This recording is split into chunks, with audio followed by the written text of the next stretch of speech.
Astral Drive, Episode 2. There are no big wars anymore. Not since the demon, Zix, had broken into our reality and shattered into the creations of pure hate. The Zix had threatened the entire system. Had there been a full-scale war, but there was always fighting. Gull Draxon wanted war. He did not want the Dead Sea to be a conflict or an attack. He wanted it to be war, not because of what that entails, but because that meant the oh-so-powerful Hearth Collective would have to consider him and his clan a true threat. Volker wanted none of this. The large gargoyle with gray skin, large dragon wings that were folded around him like a cloak, walked into the cafeteria.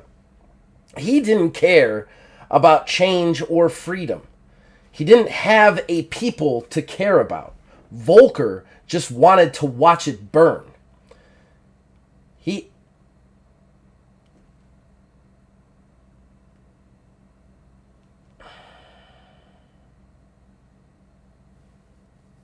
He headed to Gull to do this, however, and found him half dead on the cafeteria floor. He knew this raid was over. He helped the massive orc up. It's time to go. We can't. It's here, Gull coughed. Volker rolled his eyes. They always had some quest. Release the Zix. If you cannot have it, let it burn with the ship. Fine. Sound the retreat. When we are clear, I will remove the shackles from hell. Welcome, guys, to Astral Drive, Episode 2. With me is our fine, wonderful players. I'm going to go down the line in the order I see them. First, Aether Dios is playing Gerald Abrego, the giant armadillo merchant priest. Not really a priest, kind of works for the church. Welcome, Brian. How you doing? I'm good. Happy to be here. Hope everyone else is enjoying the show. I hope so too. We got a lot of views last time. It was exciting. On that note, we go to Philbilly330, Buildmaster General. He's playing Nellis Stonehand, the orc cowboy fish out of water. How you doing, Phil? What's up, guys? Doing good. Hopefully we can get those numbers up even higher. That was cool to see that at least some people enjoyed it. Yeah, that was very cool to see. It was very cool to see.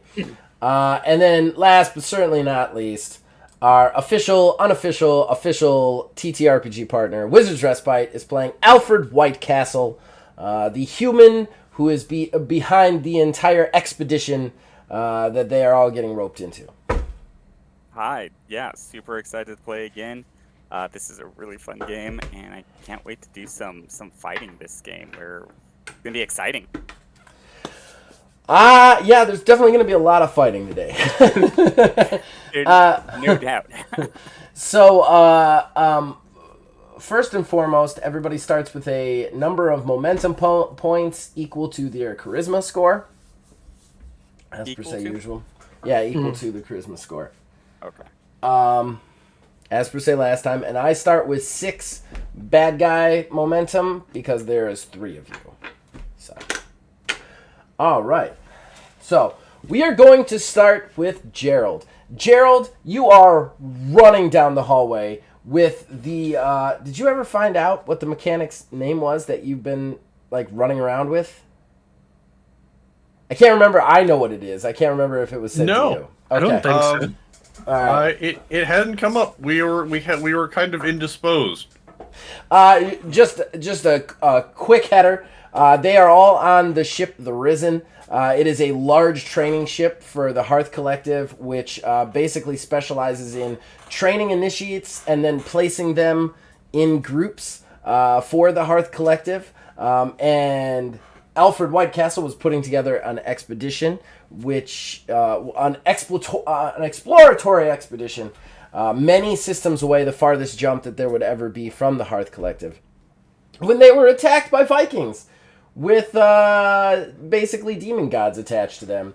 And the whole Risen has kind of been thrust into chaos. However, Gerald Abrego nearly one-shotted the guy behind the attack, and then is now running for his life with this fat mechanic who had fat old mechanic who had kind of flown him up here.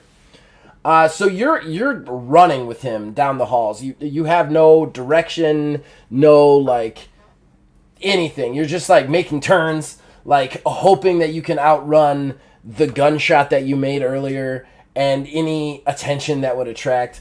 The one thing you noticed behind you is your mechanic friend is just huffing and puffing, trying to keep up. I mean, he's a 50-year-old dude who is not in the best shape. So just go ahead and give me a quick force check. We're going to say the difficulty is a 10, and you can add in your conditioning. Do you remember how to play, or should I tell you again? Yep. Okay, all right. I just want to make sure, because I wouldn't have. That wasn't an insult. Yeah. Well, it's not actually that strong. It spends all of his time at the desk, so that is a mighty... but it is an 11, so it is just over. All right, you stumble a couple of times running down the hallways, like you're really trying to drag your boy, and he's just like, behind you. You're having a real hard time getting anywhere with him.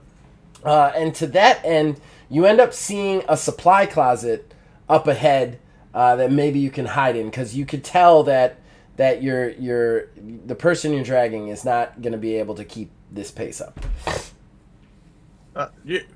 By closet, we mean like this is a large ship scale closet, not like a small closet. Yeah, no, it's like, well, you know what? All you see is a door that's marked storage closet, in fairness. You've never been on a ship before in your life, so it's pretty hard for you to tell whether it's like big enough for one mop or huge on the inside. Sounds perfectly reasonable to me. Okay. Going to throw open the door or if possible, and try to dive in. Okay. All right. You throw open the door. You dive in. The door slams shut. Like you slam the door shut behind you. As soon as you do, though, you see the barrel of a large, high-powered weapon pointed at you. You are in a, I want to say it's about 15 by 15 of a storage closet. It's pretty big. Big enough for big enough for a big shelf in the middle that's kind of taller than you. This is just like an all the way around cleaning supplies storage closet. Like it's got papers and it's a toilet paper. You've got cleaning supply, like cleansers of all sorts of shapes and sizes. It's very well organized, very neat and clean. That is one thing, with the exception of the attack. Everything has looked very organized in the Hearth Collective. But in front of you, you see a human woman. Give me... this would be hard to figure. Just give me a straight intelligence plus a d20, and we're going to say that the difficulty for you would probably be a 15. That's going to be a 21. Jesus, dude. Jesus. Okay. So basically you see this woman who is definitely of Tochi descent from Axiom. They're the more samurai-oriented. Like, you just have read a lot of books about traveling. Maybe studied a little bit before you decided to go on this ship. But they're the more samurai-oriented people. They're actually absorbed into another nation right now. The affiliation... I can't remember my own system. Give me one second. Oh, no. It's okay. There's a lot of lore rolling around in my head. I just got we just got attacked by demon Vikings. I think I don't know if she would remember what affiliation she's at right now. Yeah, that's true. That's also, true. there's a 6 and almost 7 foot tall armadillo charging at her. Yeah, she's shorter. She's average sized. Kind of layered black hair cut down to her kind of chin, jawline. And she just has a large handgun. She's pointing at you. It's very steady. Her entire body seems very steady given the situation. But she's just leveled at you, and she goes, "Not another step." Yeah, Gerald's going to stop. I mean, as abruptly as Like you cartoon squeaking. can on relatively smooth floors while carrying someone, dragging someone rapidly behind you. You know what? That's fun. I'm going to give you an agility check. Agility plus whatever melee combat skill you have. Oh. If you have one. If you don't, just agility. And I'm going to say the Conditioning. difficulty is a 10. That is a 16. Okay, I had to point this out to other people. This is probably the highest consistently I've rolled in any game system since the mid-90s. I specifically remember Star Trek and all the terrible complications you did, including, if I recall correctly, breaking time and space in like the 4th episode. So That was somewhat intentional, but I am known for being able to spend an entire D&D session never rolling above a 7. So, this is... I'm just going to run with this. I remember all the times you got electrocuted in that game too. So, and those were all rolls, if I recall correctly. Okay, so you have you managed to stop. You pump the brakes. You stop. She doesn't pull the trigger. Yay. At that point, you notice that she is wearing a Hearth Collective uniform. And then you hear the guy behind you go, "Oh, good gosh, stop it. What are you doing? We're with you." And then he walks around. He's like, "Do you see us covered in black smoke? Are we wearing barbarian garb? What are you doing to us?" And then she kind of stops, and then she lowers it. She's like, "Sorry, it's been a very active half hour."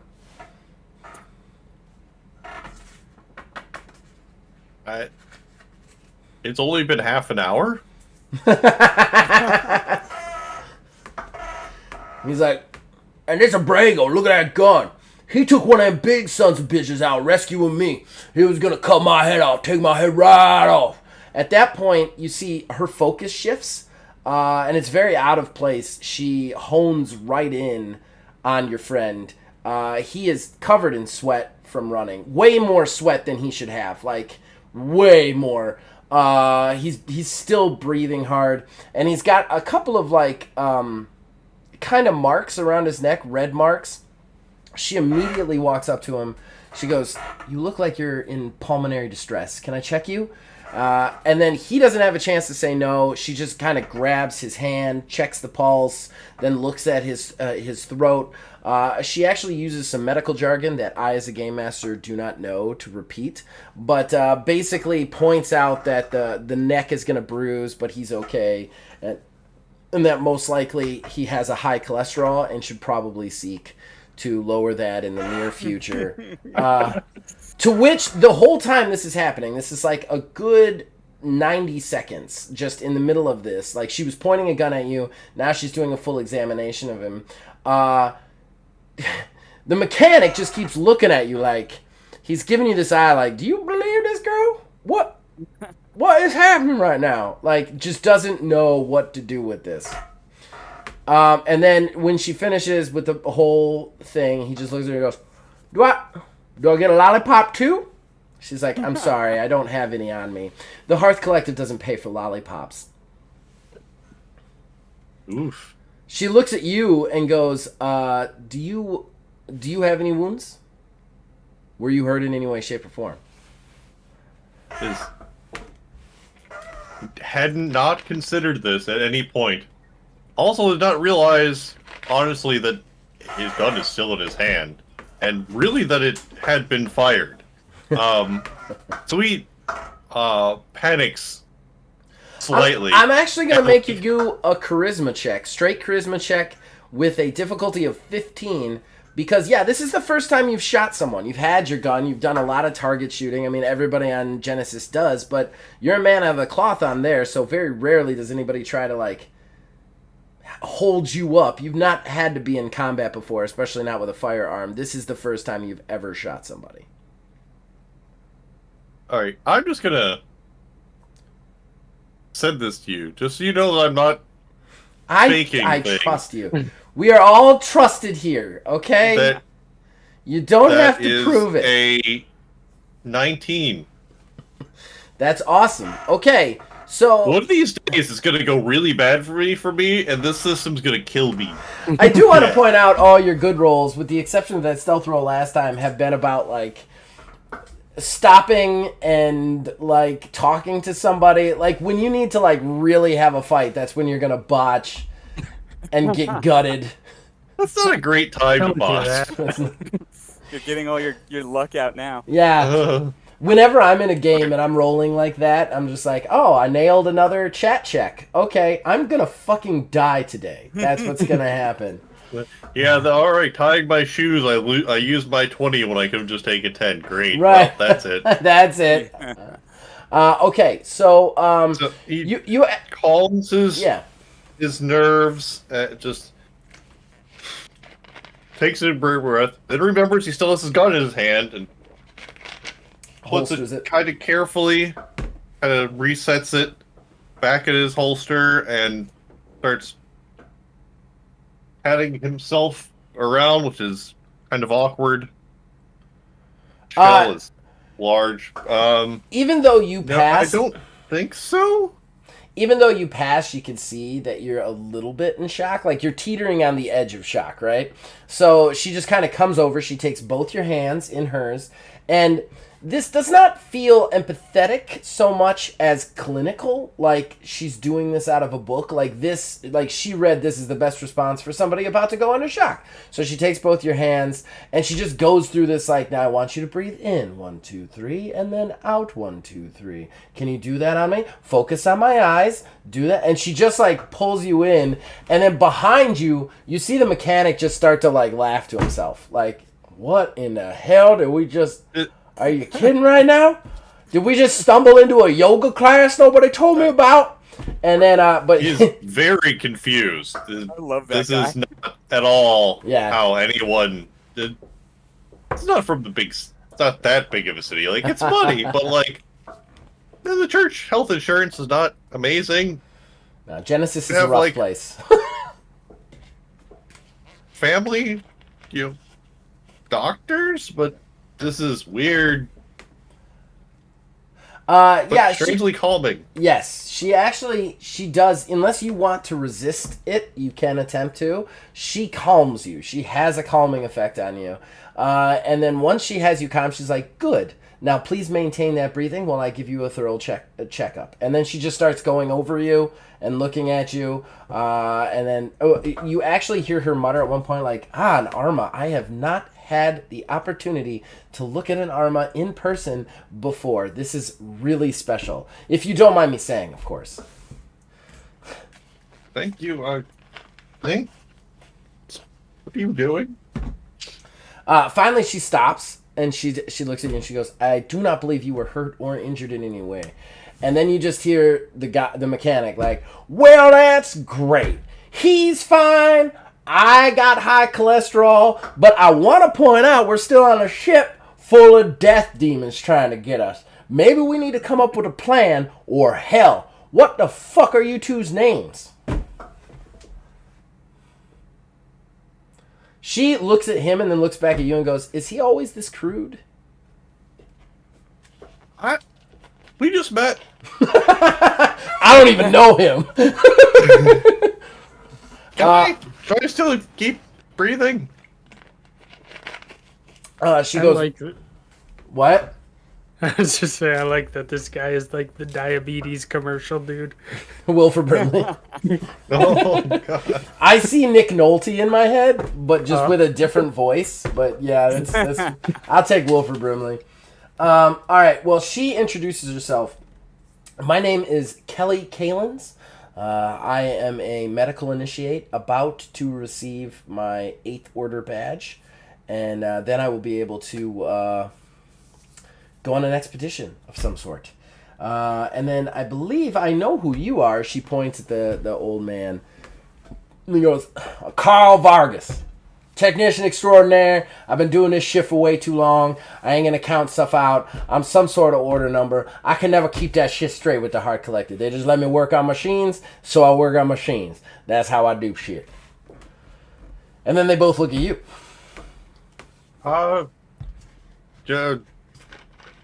Gerald Obrego? I was supposed to be here for the expedition, but I hope this isn't how it's supposed to go. She goes, And, she actually looks at you a little confused. She goes, you're an outsider, so let me explain. There are actually many expeditions. This ship is kind of a hub for assigning expeditions as well as squads together. Do you remember who you were supposed to report to? I could tell you his name. he would probably remember, actually. He would probably remember. I don't. He would definitely remember. It's actually Wizard's Respite. Alfred Whitecastle is who you were supposed to report to. Oh, okay. I was. Oh wait, I guess the attack happened. I was running a little bit late, so I don't know. Yeah, you didn't get a chance. We haven't gotten a chance to meet yet. If I recall correctly, he was purposely snubbing you. Yeah, he was purposely like reviewing documents. Like, fuck that guy. He could have been here helping you, is what I'm saying. He doesn't know that. I have like a little pad thing. Mr. Whitecastle with the. We're to go to the Rockford system. Carl Vargas just starts laughing. Ain't none of that shit happening now. We gotta get off this ship. That's what we gotta do next. We gotta get off this ship. And I know how to get us to a bay. We need to get to a computer, and then I can figure out a bay that hasn't been attacked, and then we can get ourselves into one of them ships. Kelly has a different idea. She's like, wait a second. We're Hearth Collective here. We can't just abandon the men and women on this ship fighting for their lives. We need to get to the bridge. That's protocol. Regroup with our superiors to figure out how to fight this infection off. He's like, you crazy girl. I'm trying to live. I'm trying to live till tomorrow. I ain't even going to get the infection, you know? I got to live till tomorrow so I could do some jogging and lower my cholesterol. So they're kind of bickering back and forth, and you're starting to feel like even though you have no business being the swing vote, it seems like you're going to be the swing vote. Hmm.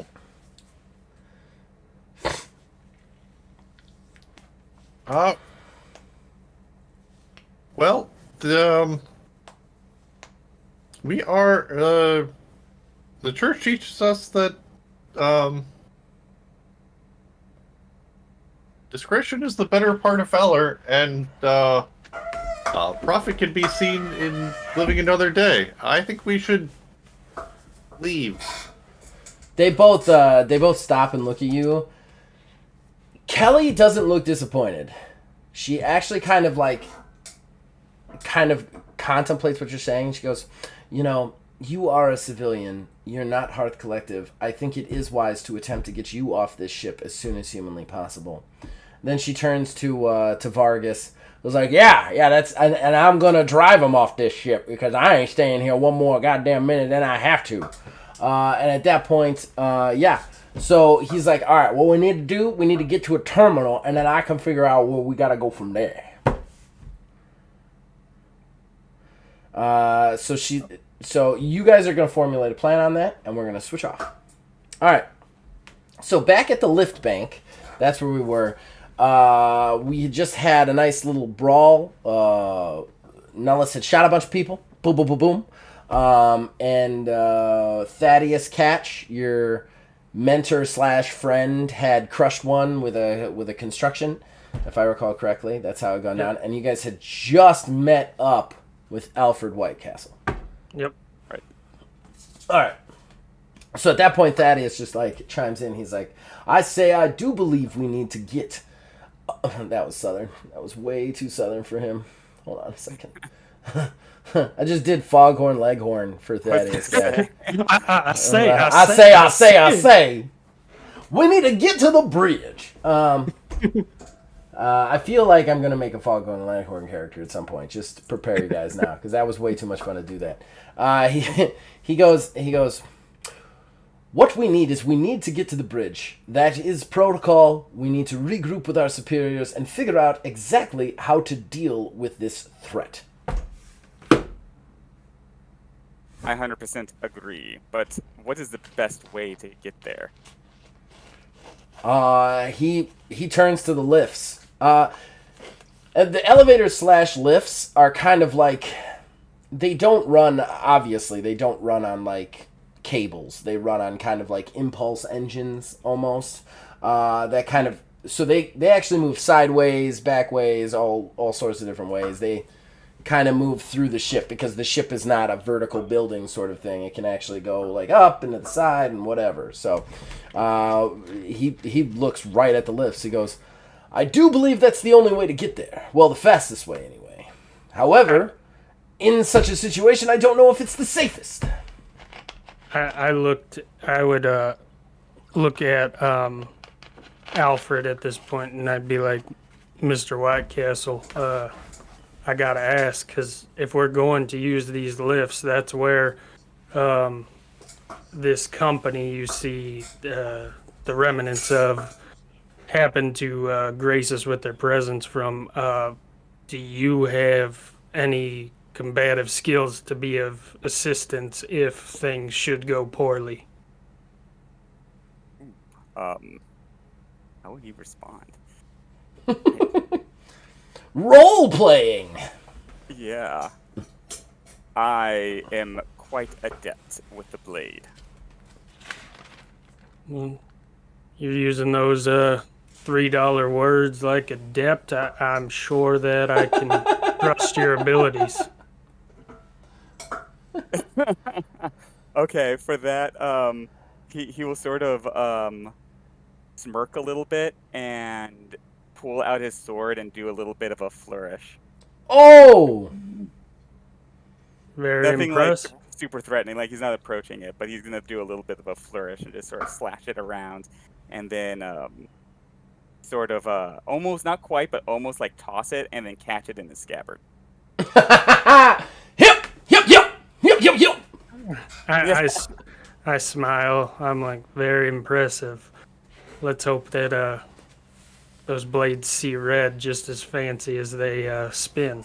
If only you had had I a believe teacup. They will be. If only you had a teacup handy so you could do that Doc Holliday scene from Tombstone where he starts spinning the teacup. It's so good. It's so good. It's so good. All right. So, So you hit the lift button. The lift slowly starts to move towards you. You guys are waiting. You can still hear chaos and bloodshed kind of throughout the ship. It's at this point, and Aether, your character would actually hear this too. Weirdly over, you think it's over the loudspeakers, but it seems like it's right in you. Excuse me, like right in your ear. You hear this like foghorn sort of noise, like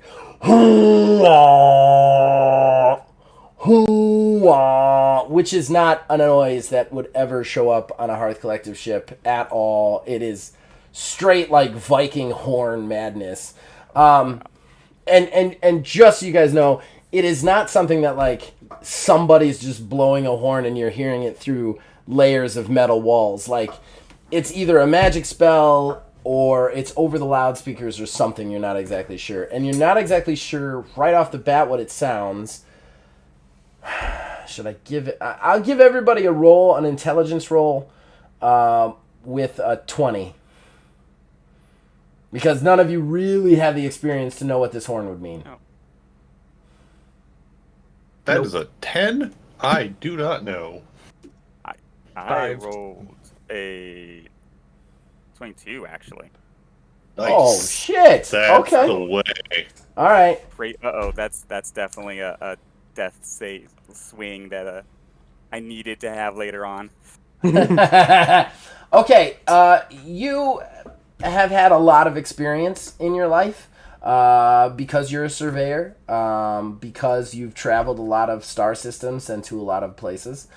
So you are actually highly aware that with many of the more nomadic and more barbaric tribes, they usually have a spellcaster with them who basically amplifies somebody who plays a horn because they're all about the old ways. So, and that specific horn blow, you believe, is the sound of a retreat. Okay. I look at my companions here and say, it would appear the savages are sounding a retreat. I could be wrong, but this may bode well for us. They brought the whole fucking band with them, huh? Indeed. Fair enough. As long as it means they're going away, I guess that's a good thing. Why retreat now? They must have saw what I did to these two. I'm sure they have their motivations, but I do somewhat wonder if they have sabotaged this ship. There are certain vulnerabilities on these vessels that could be exploited. If their goal was to harm the fleet as a whole, hit and run would be appropriate. We should certainly get to the bridge as quickly as possible. Sounds like a plan to me. All right, it's at that point you guys hear a ding. The elevator slides open. It's the lifts on here are much bigger than your average elevator. It's I'd say like probably like 10 by 10. Like it's pretty big for an elevator, like for a lift.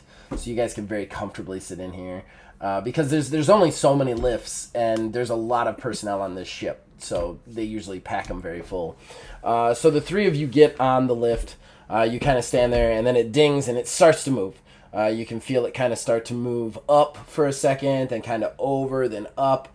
There are some like motion dampeners on the lifts themselves that kind of like so that you don't get seasick from the zigzagging, basically. But that kind of damper the feelings, but you can still kind of tell which direction you're in. It's at this point that you hear a loud bang, bang, bang, bang on the top of the lift.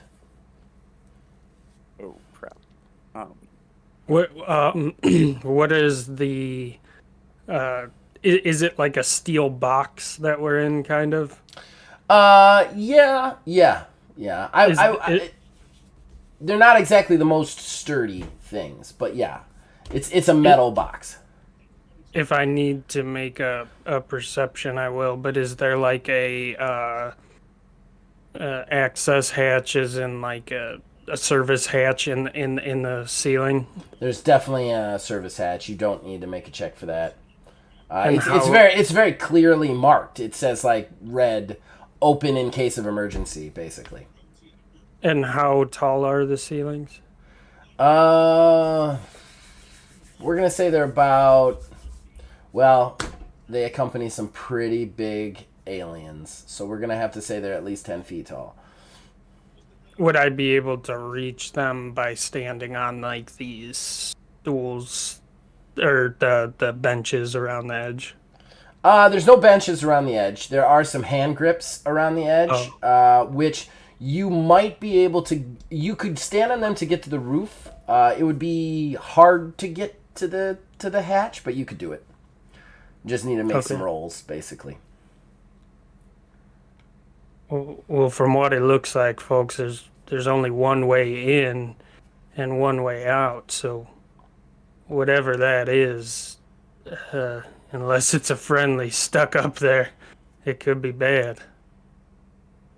Most likely is. Should we wait for it to drop in or go and try and fight it on the lift? I would think perhaps it would be too dangerous to go above. I'm guessing like we would have a general knowledge that elevators are dangerous if you're not inside of it. Yeah, they're incredibly dangerous. They're more dangerous than normal elevators because normal elevators just go up, so you have that room until you hit the roof. With these, they change direction through corridors, and they're tight corridors. So if you're on the top and it suddenly decides to go left, you don't have anywhere to get. You become sandwich, basically. Okay, question. Can I make like a general mechanics intelligence roll or something to know if I were to push that escape hatch, would it like fly up? Basically, I'm trying to figure out if there's something on top of the hatch. Would me releasing it blow the guy on top off? You know what I mean? I get what you're saying. Give me a roll, and I'm gonna actually have this just include in like everything about the lift. We're just gonna make this roll. So Okay. Difficulty. we're gonna actually say difficulty is gonna be a little bit high, 15. Is your mechanics is only one, right? Like your handy or whatever. Yeah, correct. Remember, everybody, to check your Facebook Messenger periodically for notes from the Game Master. And should you want to tell me anything that the others don't see, that's where you do such thing. Because I can't use Discord while I'm streaming. Well, I rolled a nat 1, so I am clueless as to how this lift functions, apparently. Ooh, and I gain a momentum on that one. There you go. Yeah, you are completely clueless as to how this lift functions. You're not even sure how the door will open. You're not even sure how the door will open, basically, or whether it will whether it'll drop in, whether it'll swing in, whether it'll swing out. You're like, where are the hinges? I don't understand, man. Is this even a door? Did they just paint arrows on it? Like, you're just lost. You're like looking at the floor, trying to figure out where the door is there. Like, it's bad. It's bad news. I have an idea if you'll allow it. Okay. But I don't know how this would work because we're not in combat. I would like to try to use blood magic. Okay. All right. You know how I sent you those 3? I remember you sent me those 3. I need to really quickly look at the blood magic again to make sure I know what the fuck I'm doing. I would take 2 damage by using it. Okay. Because you're crafting it? Correct. But so I don't know how you would handle the difficulty, seeing as how I don't, like the number of rounds, because it's my first time casting. Right. But I want to try to use heat metal on the hatch to try to basically, if somebody's up there, touching the hat, burn the shit out of them. That's cool. I want to make it glowing red, All right, and you're crafting. Let me just make sure. So it'll cost you 2 health. Your nose will start bleeding, basically. Yeah. First,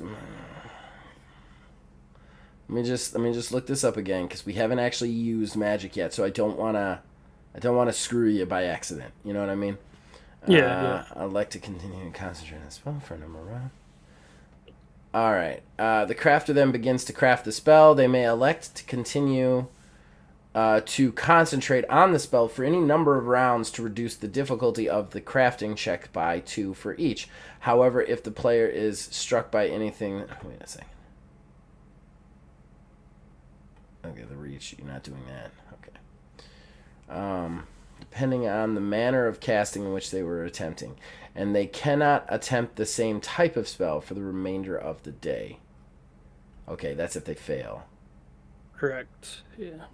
Once the spell is crafted, the character's casting list, you can add it to your casting list, and the spell crafter can now just cast it, which is much easier for the spell to use. Which casting a spell, the difficulty of the spell is reduced by 1 level from where it was when it was crafted. Okay. All right. I'm going to make this one hard for you just because it's the first time you've ever cast it, and this is the first spell. I'm going to say difficulty is 15 because, again, too, you're not really super trained in this from your backstory. So we're going to say the difficulty is 15. You can spend extra rounds to concentrate on it, but things are going to happen in those extra rounds. So you need to tell me how many rounds you would take. And even though it's not in combat, I'll factor it in my head. Can I use momentum to lower the difficulty? No. I don't think so. It's not written anywhere, so I'm going to say no for now. Okay, I'll try to...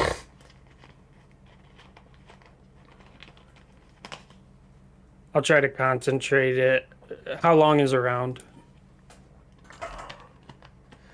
Roughly. How long is a round? Right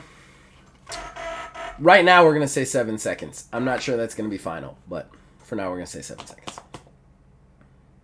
I'll give it 3 rounds. Okay. All right, so first round then. So 3 rounds. What happens in 3 rounds? Boom, boom, boom. Okay. Do we see this happening? All you see You can is see my nose start bleeding. his nose starts to bleed. His eyes start to kind of flutter, and he does start to kind of weirdly chant, even though he doesn't even seem aware of it. Like, he's not aware of it, but it's like kind of like a mystical like chanting, but he doesn't even see it. And have you done this at all during the Hearth Collective, your time, backstory wise, in the Hearth Collective? Well, I know in my backstory, I've been working on it with Thaddeus. Okay. Thaddeus is the one who helped me realize what was going on with my nosebleeds that I'd been experiencing. Thank you for saying that. I need to make a note for myself because I couldn't remember what was going on with that. All right, so basically what happens at this point, so first 7 seconds, you guys are just standing there. Alfred, you notice this. If you try to say anything, Thaddeus will put his hand up at you, like respectively saying, just give him his concentration. However, round number 2, some stuff happens. How do I want to do this? I think this should actually just be a reaction check. Okay. And I'm going to randomly pick which one of you it might hit. So there's 3 of you. So Alfred. Okay. All right, so at this point, you guys are kind of watching. You're still hearing the banging. The elevator is still kind of moving up. Then you hear like you feel like a shift. And then you feel another bang kind of from the right. And this is the only reason you're able to kind of like respond to it.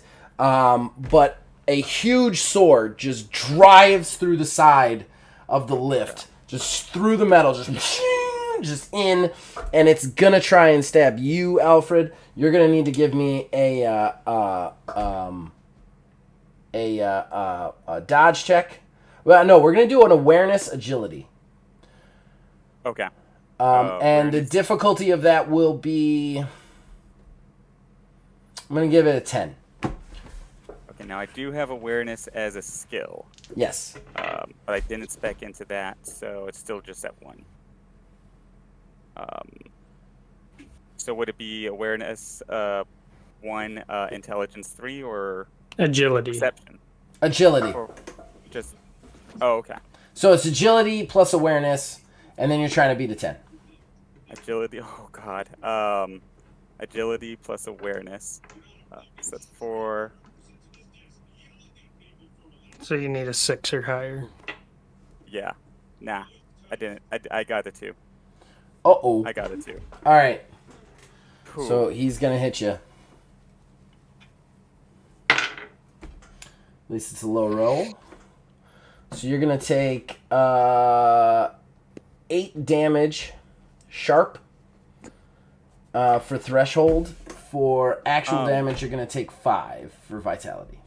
So here's what's going to happen. I rolled a 2, but with my agility and my awareness, it would have been a 7. Okay, but you didn't beat the 10, right? No, I did not. This is not necessarily an attack. He's Okay. thrusting it through. You were making a skill check to avoid it. You failed, Okay. so he gets to roll some damage on you, basically. So Okay. you're taking. Like I said, so you've got 8 threshold damage coming at you and 4 vitality damage. So 8. What's your soak? So I don't have any armor or anything like that. Yeah, you still get your endurance plus your conditioning. Okay, endurance plus. So that's gonna be a 3. Okay, so that'll get you at least below threshold just barely. So you're going to take 5 threshold, which isn't a threshold, you're safe, but you're still going to take 1 vitality. Okay. So basically it jabs through, it's slow, you don't move in time, but it's not really on center, and it ends up like clipping your shoulder slightly, like your upper shoulder, just kind of like across almost like across the top, like between the collarbone and the shoulder. But just slightly, like, shink, and you're like, ah! So you stagger back slightly. And then the big sword kind of like, shing, reels back. So now we're at 2 rounds. Nellis is still deep in thought. However, if he is the one targeted, he's going to be in trouble. So we're going to roll one more time for that last round to see who they attack.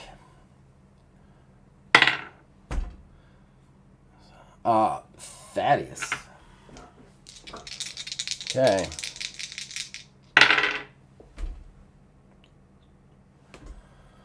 Alright, Thaddeus actually drops as soon as you get slashed, basically. He just drops to his hands and knees, and then shoom, a huge another blade comes through, shoom, and then comes back out. Alright, Nellis, cast your spell. All right, what is my difficulty since I spent 3 rounds? If you were at 15, it's a minus. I believe minus is 2 per round, if I recall correctly. Let me just make sure. Sorry, I scrolled off of it because I thought he was going to take threshold damage. Yeah, 2 for each round. So it's going to be minus 6. You're at a 9 difficulty right now. All right. And that's charisma plus my spellcraft, correct? Yeah. Yeah. So 4. So I need a 5 or higher. 13. Okay. So all right. 16, 17. Okay. So some blood kind of it's a fair amount of blood from your nose, kind of. It's not like a little trickle. You've got some blood coming down the chin. But you finish your chanting, your eyes kind of go wide, and then boom, everybody in the elevator sees the hatch kind of like light up and become red for a second. Like almost like somebody put it in a blacksmith fire. Just you just hear this otherworldly scream from on top of the elevator. And then you're not exactly sure, but you think the elevator got lighter. You're not positive because you can't see what's going on, but you just hear take a momentum for that. Okay. All right. So there are still bumps and creaks from the side on the outside, the one that's driving the sword in. Can I make an attack and thrust my sword through the hole that was just opened up? Yes, definitely. Go for it. All right. And blades is what I spec'd into with my XP, so Actually, I'm going to do this a little bit differently. Give me a perception plus your blades. Perception, okay. Yeah, because you guys are playing this weird game, so I'm going to make him do the same thing he did to you. So, like, your roll will decide what his difficulty is to kind of see where you're coming from, basically. Okay. Blades is 2 now, perception. So 23. I rolled really well again on this one. Wow, that is a great roll. Okay. All right, so you passed it by 13. Okay. All right. Okay. All right. So you kind of like after the blade, you kind of hold your arm. There's a little blood from your trickle from your shoulder, but you're able to kind of like you see the second blade come in at Thaddeus, and then you're able to kind of like, okay, so if he stabbed here and then he stabbed here, he's moving to here. Like just predict him, kind of almost like do that like beautiful minds, like numbers flying through your head, and then you just whoosha, and you just perfect thrust with your blade through the thing. It definitely you feel it find purchase in the steel, pass through, then you feel it find purchase in something nice and fleshy, and at that point you hear an otherworldly scream. And then it kind of like your blade kind of wiggles. Give me a force check real quick. Force plus blades. Force plus blades. And the difficulty is only going to be 10. Okay, good. Because it's 10. I rolled a 10 with my modifiers. Oh, you got a 10. I got okay. a 10. Oh, you got a 10. Yeah. Force plus modifiers, I got a 10. Or roll plus modifiers, I got a 10. Okay. All right. Okay. Trying to see. I don't know if that makes it or if I have to beat the challenge number. I can't remember. I think you have to beat technically. You have to beat. You failed, So but not by like a ton. Okay. Okay, so at this point, you hear the scream. You know you didn't kill it, and it didn't fall. Instead, you feel this pressure on your blade as the whole blade pulls forward towards the wall.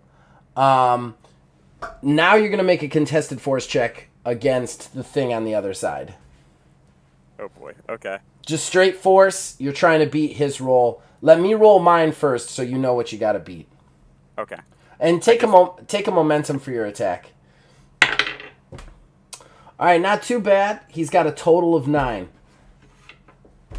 9. Okay. All right. I rolled. Do you want me to re-roll again? No, I mean if you already rolled, Okay. whatever your number is, if you beat 9. I did beat 9. Okay, all right. So it holds on and tries to take your sword with it. For what reason, you have no idea, but it does. Like, that's how spiteful whatever it is. It pulls your blade forward, and you actually lurch forward kind of towards the wall into it. And then you manage to just, like, put a foot on the wall and just wrench backwards.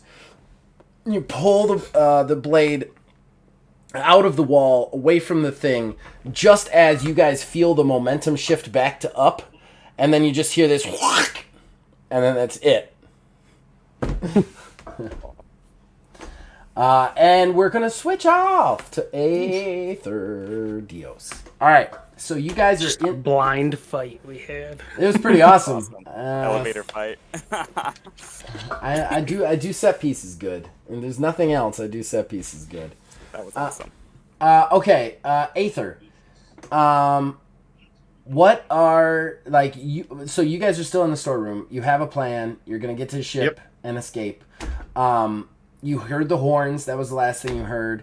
Carl just looks at you both and goes, I don't know what the hell that was. I don't think that came out of loudspeakers.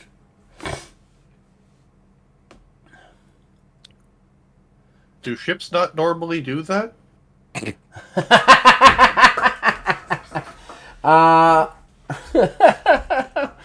At this point, Kelly's like, it was a mass hallucination brought on by the mystical arts. Carl just looks at her and goes, do you speak English? Or is that like your second language? She's like, I am coming to the realization I don't like you. And he's like, lady, most people don't. Get in the line. He then looks at you both and goes, we need to find a terminal. Like I said, if we're going to find a ship out of here, we need to find a terminal. Yeah. They're both very nice, but we should leave. I do not know where these terminals are. I just got here. You see Kelly, like, kind of cock the gun, check, like, she does the gun safety all the way. Just, like, points out what it is and then hands it pistol-wise to Carl. Carl looks at it and looks at her, and she goes, "While I can hit an arma at point blank range, I am not very good with weapons of destruction. I feel that you have had some practice." And he goes, "I'm gonna bypass that prejudice you just threw at me." And then he just takes the gun. I too am hurt by this. I too am hurt by this. She's like, "I meant no offense to either of you." At that point, she opens the door and she kind of like peeks out a little bit. Well, actually, she's about to open the door and she just looks at you both and goes, "Who is good? Is anybody good at sneaking?" Where do we have to go? Carl kind of like scratches his face. He goes, "Well, I'll tell you right now, I'm not very good at sneaking. Must be on account of my high cholesterol." He looks at you and goes, "I think I know this ship from the back of my head. I could tell you where to go. It's no problem." And then he rattles off like a series of directions to you: left, right, blah, blah, blah, blah. Give me an intelligence. Just an intelligence. If you had mechanics check, I'd allow that. Yeah. So just intelligence. Oh, that is a 7 modified. Oh yeah, you failed something. He's just rolling back in his head. Good stuff. Good stuff. Okay, so you just kind of look at him like cross-eyed, and he's like, "You didn't get a word of that, did you?" No. He's like, "Well, I guess it don't matter. You're gonna need me to get to the terminal. How about you lead? We'll follow."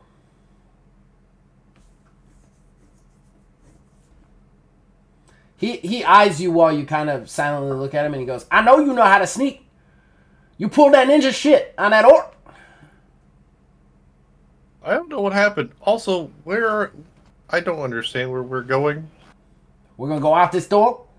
We're gonna go down that hallway. I'll tell you where to go from there. You first." Yeah, he just points. There's only one way into this storage closet. It's not like double doored. There's no back door to it. I like to think that Carl looks over at Kelly, and then when he looks back, that Gerald's already kind of waving from the end of the hallway. That's fair. That's fair. He's like, "Ah!" He looks at Kelly and goes, "I told you. Ninja shit." And then he follows you out. Kelly also follows you out, but they give you kind of a long berth. He's basically just close enough to you to whisper to you where to turn and go next, basically. So you kind of start to creep down the hallway. There's still alert sirens going off and everything. You end up coming to like kind of a T-junction where you could go straight or you could turn to the left. And give me an awareness perception check. Oh, 10 difficulty. Sorry. Oh, yes, we were supposed to remind you. Yeah, that's okay. I need to remember. I've been doing okay tonight. Yeah. I think I had a thing. Which is surprising, because my brain is mush and I'm fighting a cold, so... Oh, no. Yeah. I'm fighting it fucking hard, though. Don't worry. 9? Okay. Alright. Now give me a stealth agility check. Because you just walk right out in front of him. I will take the stealth. I will... A stealth agility is going to be... I'm going to actually say it's a pretty lit corridor, but they're not looking in that direction. I'm going to say it's 10 plus their awareness, which is going to be a 2, so 12 total difficulty. I am going to burn my momentum on a reroll. Okay.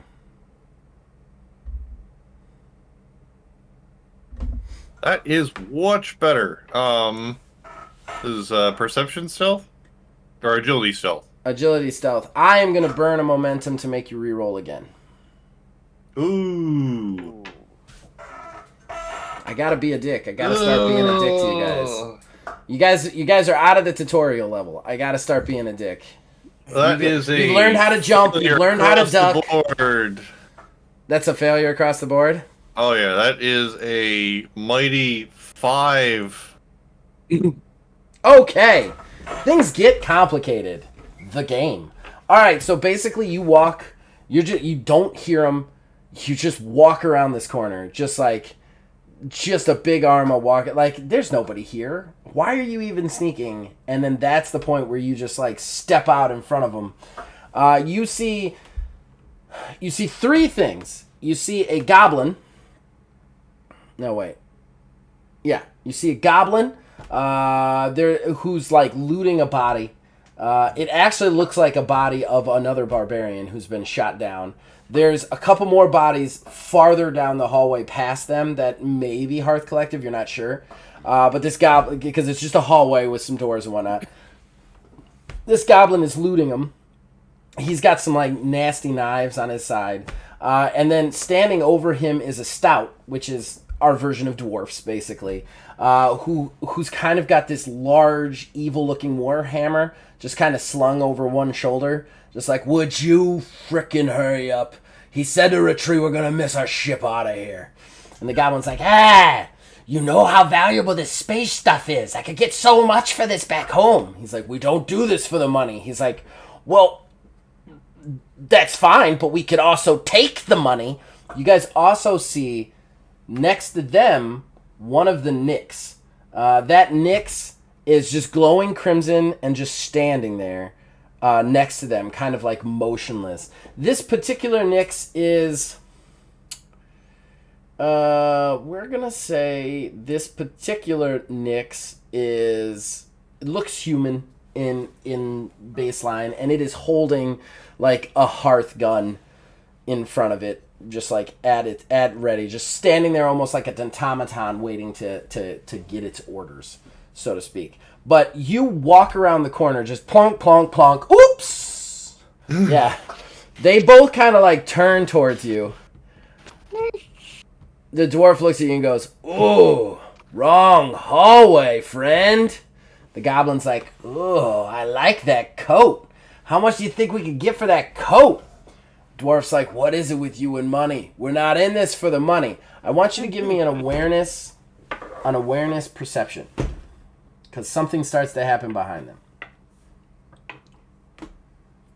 16? Okay, I forgot to give you a difficulty, but that's definitely a pass because it's relatively easy to spot. The Nyx behind them, the crimson part of the blackness starts to fade. Like the crimson starts to go away. And then you see its head kind of start to turn. But yeah, you've never seen a Nyx before, so maybe they were just crimson all the time. But yeah, the crimson coloring of it starts to fade. Nope, no idea. Running. You're just running? Like you're not even gonna fuck around with them?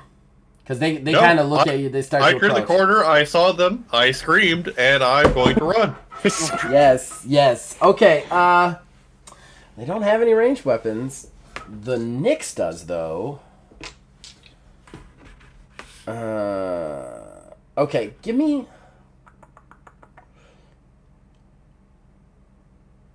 Okay, we're going to do this and then see what you do, because you'll probably keep running, but I want to make sure.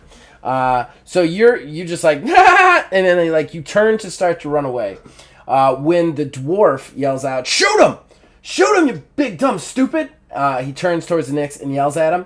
But at this point, the Nyx's crimson completely vanishes. When it does, it just turns towards the goblin, grabs the goblin by the throat, picks it up, slams it against the wall, and you see just the Nyx fire start to kind of like flow over the goblin.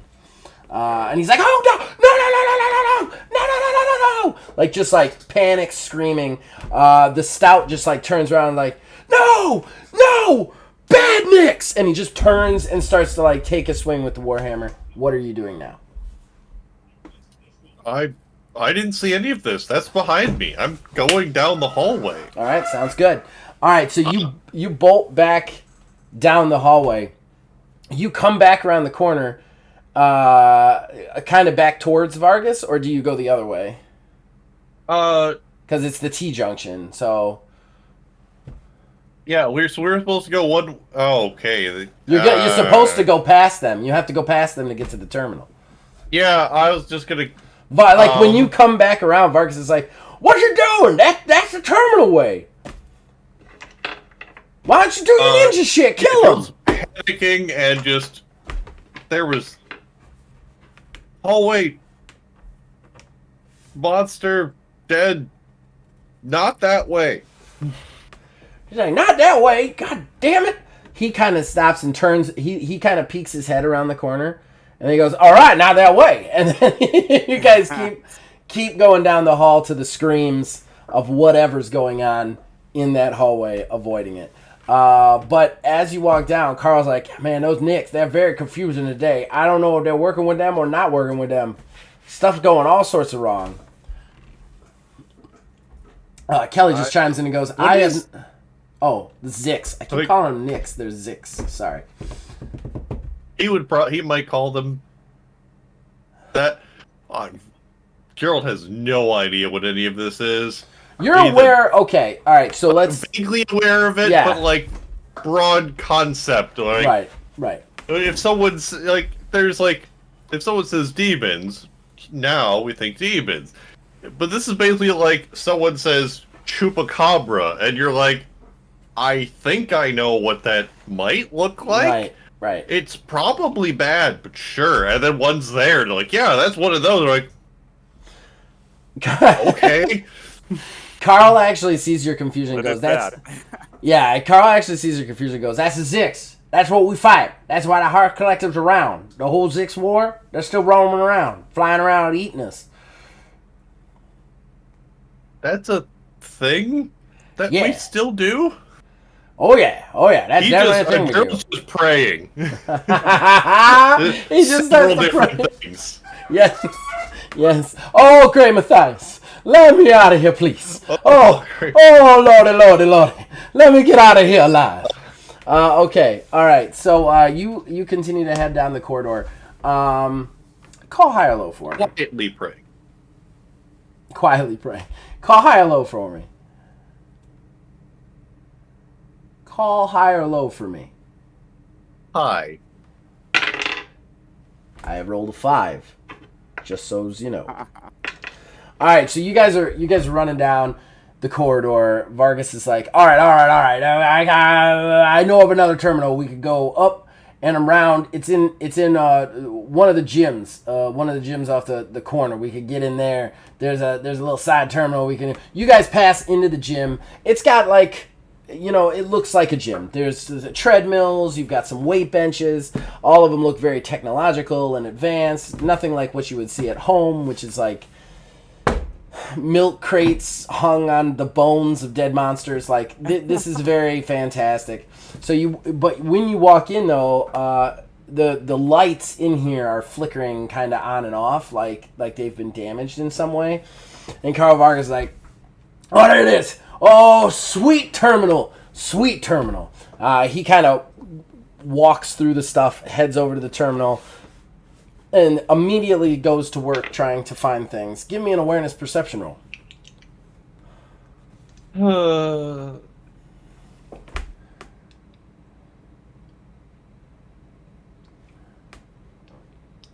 23. Or 25 if it's uncontested. Okay. All right. You're kind of standing there like, yeah, a terminal. And then all of a sudden you notice that, like, when the lights flicker, some of the shadows don't go away.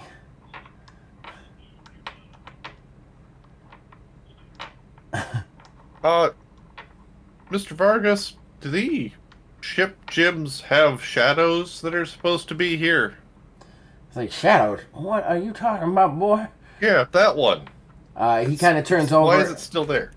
It's at this point that you realize that it is definitely the Zix. Like, definitely Zix. You see kind of the blue flaming creatures there. There's 2 of them kind of standing there, kind of like looking at you guys cockeyed. And you see that, like, they had the red glow and the red just now fades. and then they just snap to attention, and they just charge you. Both of them, however, are actually holding swords. One of them is holding kind of like more of a katana-like blade. The other one has, well, not, the other one doesn't have a sword, he's got an axe. So they both have close range weapons. They're about 15 feet away, and they're just like, you just hear this kind of like earth-shattering wail, but it doesn't seem to come from them. It seems to come from inside your mind, like something out of fucking Cthulhu. Like just, but it's like in the back of your head, and they just fucking charge you. So, initiative.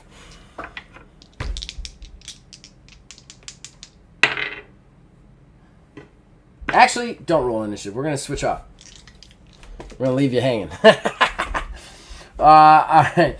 We switch off to you guys in the lift. The lift is continuing towards the captain, the bridge. Sorry, brain. When all of a sudden you just see this like warning light start to flash on the main like the control panel, and it just says like authorization not allowed, diverting. I'm just wiping the blood out of my beard with my uniform at this point. I look over to Thaddeus and because he's a rank higher than I am, and say, "Can you alter this?" He turns and he goes, "I cannot. It seems it was given priority. Some sort of emergency. They must have locked down the bridge. That's not good. The only reason I can think that they would do that is the bridge has been overtaken." That is certainly not good. Sounds like this ship is beyond saving at this point. It's like, I would like to use a perk. Do it. I have deduction. Oh, okay. Ask away. Remember that real quick. If it was a yes or no. I think it's the yes or no questions. You've got to ask yes or no questions, and you get 3 of them per session. Okay. And I have to answer you with a truth.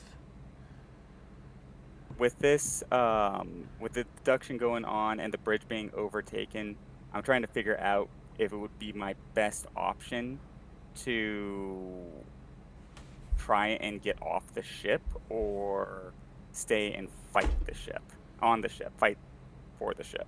That is not a yes or no question. I will ask you to rephrase, sir. All right. Do I... Trying to get a paragraph out of me. I am.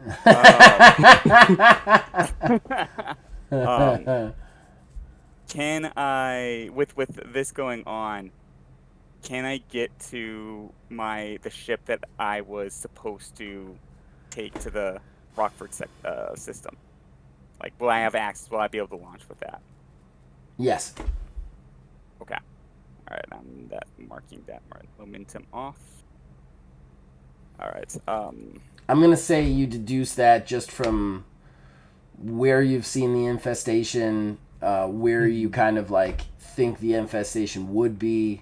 You kind of deduce that they are probably not in the hangar that you're soon to be assigned to ship is. Okay. I say then, if the bridge is taken, then it would stand to reason that they are retreating because they have sabotaged the ship in some manner. We need to get off this vessel right away. The bridge is no help to us. We need to get to the ship that we were assigned. We were assigned. Give me a charisma manipulation if you got it. I do have that. That's going to be a 5. Okay. This should be contested. So, Thaddeus over here. You rolled a total of 5? Yes. Alright. That was a terrible roll. Yeah, Thaddeus rolls a natural 20. So Thaddeus is not convinced. He's like, oh, just a second now. I know we are fighting these things tooth and nail, but you said that they're retreating. If we could take the bridge back, we could take this ship back. It might be as easy as getting there. And I am not one to stray away from a fight if there need to be one.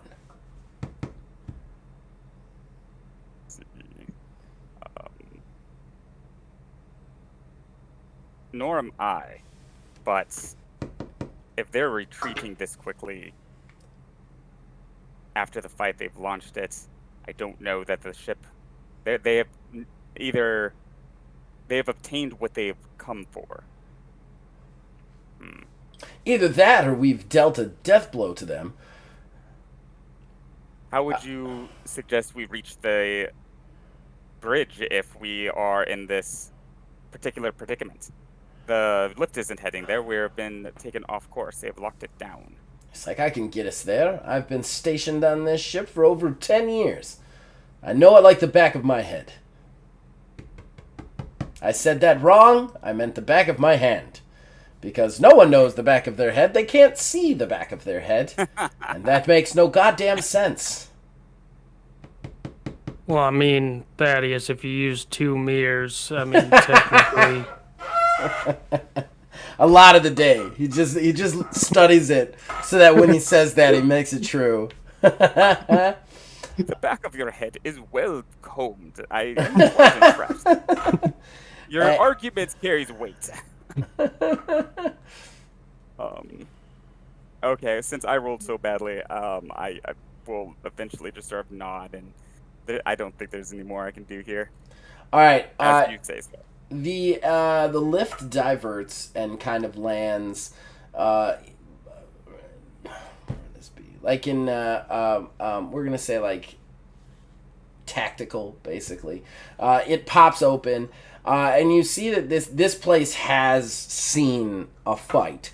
There is the skeletons, like the leftover skeletons that you guys witnessed with the Zix dying earlier, are just kind of all over the place, as well as bodies of barbarians, as well as bodies of Hearth Collective. This has been a real brawl right here. But you see you actually see like a contingent of Hearth Collective initiates, not even people who have managed to get classed up. Some of them are holding guns, some of them are holding knives, some of them are wounded. One of them's tending to the wounds. You actually see a Bombus, which is out of place, tending to some of their wounds. Which is you, Alfred, immediately recognize her from the personnel file. It's Sirzit. Oh, that's right, her. Okay. Uh-huh. She's doing some like work to them. You guys also see a let's see here. You also see a human, just like a tall, more built human, kind of holding a gun. He seems to be giving orders. And then there's kind of like a wedged door in front of them, a large bulkhead that's been like locked off, that you can see has like dents in it, marks on it, blood spatter on it, all sorts of stuff. Can I make a perception roll on the deceased collective members to see if it looks like any of them have any ammunition, because I'm looking at my guns like I'm running low. Yeah, definitely. Give me a perception awareness. What's the difficulty? We're actually going to say 15 just because the people who are already here have kind of like repurposed their bullets, but it's still possible that they miss things. No dice. I failed. Okay. All right. So you don't find anything. You don't find anything at all, ammo-wise. Just kind of like looking through them. You actually get kind of like a hard eye from the dude who's in charge while you're searching the dead bodies, and then he just looks at you and goes, "Hey, initiate. If you need ammo, we've got ammo over here. What guns are you toting?" Hearth Collective and semi-automatic pistols. He kind of like looks at your pistol after you say that, and then Two McCumbers. he grabs a couple of a couple of clips and gives them to you. So you get I'm gonna say you got 2 extra clips. Okay.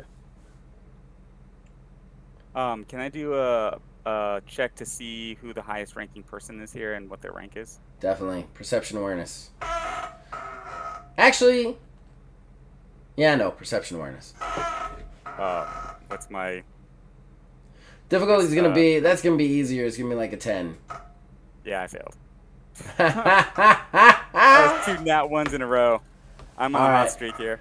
You have no idea who the ranking official is. However, the ranking official now is definitely Thaddeus Catch.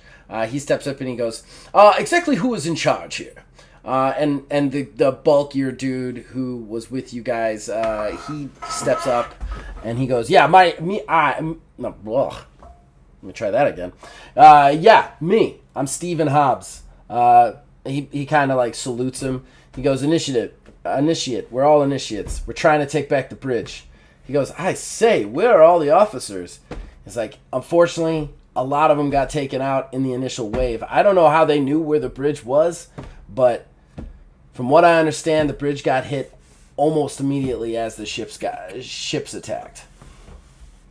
And then he's like, but from what we understand, we've been gathering intel. It seems that the Zix, there was something going on with them. They're changing somehow. Thaddeus goes, what do you mean changing? He goes, have you guys met up with any of them? Unfortunately, yeah. He goes, yeah, well, notice like a reddish tint to them? From what we understand, that's not normal. Now they've switched back to the black tint, and they're, I don't know. We don't see barbarians anymore. We just see Zix, and they're like eating this ship right now. Anybody they can find, they're converting. We're trying to take the bridge back so that we can figure out what the damages are. Once we get the bridge, we can see just how bad the infestation is and whether or not we can take the ship back or abandon. Well, it looks like we have a sufficient militia. Hobbs actually smiles at you and goes, damn right we do. You see all those dead officers down there? Yeah. We did for ourselves, and we're ready to take that bridge back. Thaddeus kind of like snorts at him and goes, let's not take the dead's name in vain, but I appreciate all of your go-to. You boys and girls have done really well to get this far. Hopefully, with our help, we can push back and take the bridge. Basically, what you guys learn is beyond the bulkhead is a large kind of like main service tunnel sort of thing, like hallway, like a big one, not like a back hallway, like a big main tunnel that leads directly into the bridge, like no doors. And it's like a 15-foot push in there, and they don't know how many Zix are in there. They kind of fought up to this point and sealed the bulkheads to give themselves a breather, basically. Which is why the dents are in the wall. Perhaps a scout to determine what we're up against and to lay a plan would be advisable. I say this to Thaddeus. Hobbs kind of like snorts at you, and then Thaddeus gives him an eye, and then Hobbs kind of remembers like, oh yeah, there's ranking. I'm not in charge anymore. And he's just like, he just kind of like quiets down. And then Thaddeus looks at you and goes, I'm all for that, but I'm not quite sure who we can send for that. I'll go. He raises his eyebrow. He's like, commendable. He turns back to Hobbs. He's like, is there any way into that hallway without going directly through the doors? Hobbs kind of points out a kind of an entrance, like a service ventilation hatch up top, like above the bulkhead, that you could unseal, climb in, and be relatively unknown from the Zix. The only thing he says that's a bummer is that he thinks that's how the Zix got into the bridge in the first place. So they're at least aware of it. Whether or not they're still in there, he doesn't know, but they're aware of the ventilation above the bridge.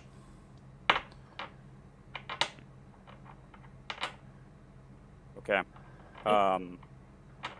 But this service hatch is closed, or this ventilation hatch is closed at the moment? Hobbs says it's no problem to open. It's a few screws, basically. Pops right off. Okay. Well, get at it then. Say to Bob. Hobbs like, all right, and then he turns and starts to get at it. Thaddeus looks at both of you and goes, perhaps we should join you in the ventilation shafts. You might need backup. I am quite adept at moving silently. I'm trying to determine whether or not the bridge is worth fighting for, or if this is a fool's errand. Do we have any or does anyone in this room have any kind of communication devices? One of the guys actually goes, oh yeah, sorry, we should have handed it to you right when you came in. And then he throws you guys basically earpieces.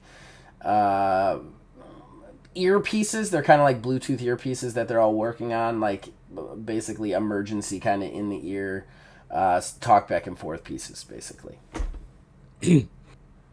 Well, before I appreciate your bravery, and I think if you're not gonna take Thaddeus' suggestion of us joining you, maybe we should at least be in contact so you can relay what you see, and if anything goes awry, we can charge down this hall like maniacs and at least provide some backup for you. Alfred sort of looks over at you and stares at you for a second. You see like genuine surprise on his face. And he sort of nods and then says, yes, that would be greatly appreciated. Knowing that you're ready to come in thank you. Well, the less of us there are alive, the less chances we have of getting off this failing ship, so I don't see that there's any other way, but you're welcome. All right. So Alfred goes into the ventilation shafts. It's a relatively big ventilation shaft, like big enough to the point where you could like kind of squat walk, if you wanted to. And you start to move to it. Give me a stealth check. You're going to need to beat... they're really not paying attention. So you're going to need to beat a 10 plus their awareness, 12. So that's going to be roll plus stealth plus agility? Yes. Okay. Oh, yeah, I beat it. Beat the hell out of it. Okay. I got like a 23. You are going to get a momentum on that. I know I made you do the roll, but it's through an action that you declared. All right. You move through this corridor down. It's not far. It's only 15 feet, so you're just very slowly moving across it. Kind of like Die Hard, there's these like great vents every so often that you can kind of see through. And you see a couple of Zix here and there. You're trying to count them. You know that there's at least more than 10 in this, at least in the hallway leading up to the bridge. And then finally you get into the junction to the bridge. And this is where we're going to cliffhanger our session tonight, because you look down. Give me a quick intelligence... excuse me, I'm sorry. A quick intelligence check. And we're going to say... It's got to be... I want you to get it, but it's going to be a 10. Okay, I got it. I got a 14. All right, so in the center of the... So basically, there's 4 of these large main hallways that come to a huge open kind of room that is the bridge. The bridge is probably about... I'm going to say like 30 or 40 feet big. There's just control centers and computers all over the place. And the whole room kind of feels circular, almost kind of circular, kind of going up, kind of like stands or like like old school poetry sessions, you know what I mean, where it's like everything kind of goes up slowly from the middle but in a circular way, steps up, and basically on each level there's like areas of computers for different like control systems. I mean, this is a really big ship with a lot of personnel on it, so it's very so there's a ton of controls in here, and that's why it's so big. But what you do see, other than bodies and tons of Zix, is in the very center of the room. You see this just like huge pile of bodies, basically. Like, I want to say like at least 6 or 7 bodies in the middle of the room, and then you see like 8 Zix around it, and you see the Zix all kind of like touching the main bodies, and you see this like black fire washing in over the bodies from them into it. And from your study, you've never seen this in person, but from your study, you are aware that this is one of the things that you most fear as Hearth Collective when it comes to Zix, and that is a hub, a huge, massive Zix that controls other Zix and gives them purpose. So that is what you see, and that is where we're gonna end the session for the night with series of cliffhangers. Everybody's back to the walls. Will they escape the ship? Fun stuff. I just want to really quickly go down the line, give everybody a chance to plugs, if they would like to. Aether, you got anything to plug, sir? Nope. I don't broadcast too much, but these folks are all super awesome. Go do their stuff. Thank you, sir. Philblade330. Not too much to plug. Hopefully, if I get some time, I'll get back into Baldur's Gate 3, do a little more streaming of that. So if you're interested in that, check it out. But they're fun other streams, than guys. that- They're fun streams. I've gone back and rewatched them. I like watching them. I like watching that game so much more than I like playing games like that. but other than that, yeah, hopefully you guys are enjoying this. I'm having a lot of fun with it and look forward to the next session. Wizard's Respite, sir. Would you like to plug anything? I know you do. Sure, yeah. I got the Wizard's Respite. I think that's going to be the big plug for today. It's my website where I blog about all things TTRPG. We have posts from Old Man Gaming going up there regularly and doing all kinds of really fun and exciting things. So, yeah, please swing by the Wizard's Respite, wizardsrespite.com. And it's a fun place. Everybody, please check out wizardsrespite.com. It is a wonderful place. I'm so glad that we've found each other as far as the internet space works, so that we can be part of that word that my wife hates it when I use, but we can have that great synergy. We gotta make a TTRPG called Synergy. Yes. I think she'll divorce me after that. She's like, I told you not to even use that word, and you made a game about it. I have a special plug for everybody out there. What you may or may not know is I also own a tabletop role-playing game company. We create tabletop RPGs. This right here will be available in the next couple of months, so please keep an eye out for that. I hope you guys are enjoying it and interested in the system. These 3 guys seem to really like it, which is making me very happy. But I do want to say right now, you can go to Drive-Thru Games, you can search Getting Over, and for only $4 you can buy our most latest game. It just came out on the 28th. It is the only game of its kind, I'm pretty sure. It is a wrestling promoter simulation journaling game that you can play either solo or with friends.